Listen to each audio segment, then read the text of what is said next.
nor what form it takes. Very unfortunate, but also gives us something to do, right? Gives us something to research because we still don't know what it really, really is.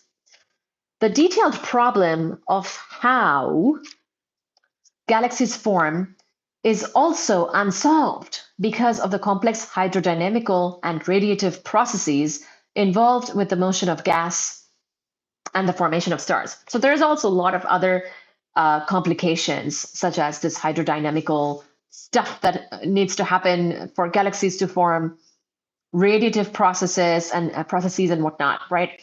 It's not simple. On top of that, you sort of have this dark matter. It's almost like the cosmology way is a little simple because cosmology has to do with the beginning of the universe, the Big Bang, its evolution, as in the evolution of the universe, the early universe, large scale structure, all that, right?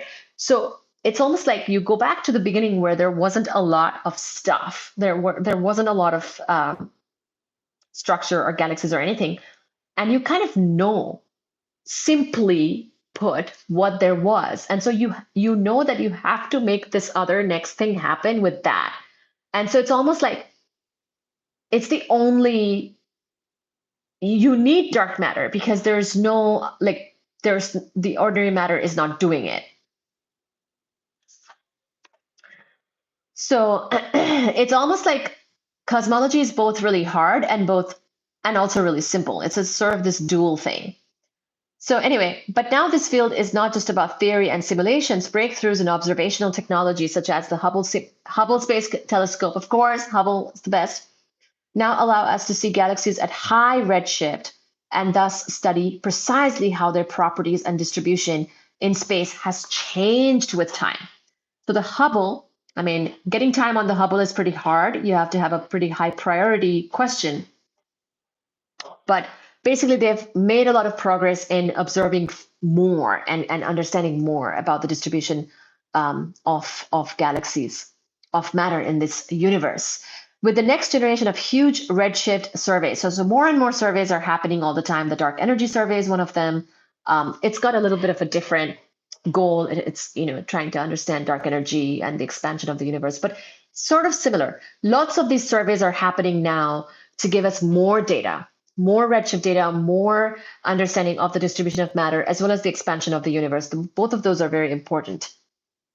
With the next generation of huge redshift surveys, we will have enormously detailed information about the pattern that galaxies trace out in space. This too holds clues as to how much dark matter there is and precisely how galaxies formed. But the final resolution of this problem is likely to come not from observations of the end product of the gravitational instability process, but at its beginning. Interesting. As in, observing the end product of the gravitational instabilities means observing the galaxies, right? Getting the galaxy survey data.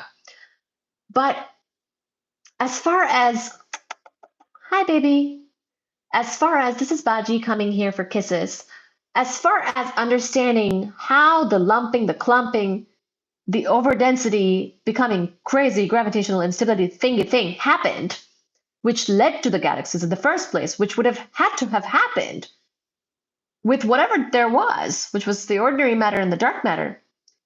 The answer may just lie in that view of the universe, just because the end product is sort of the effect. We're still kind of wondering about the cause.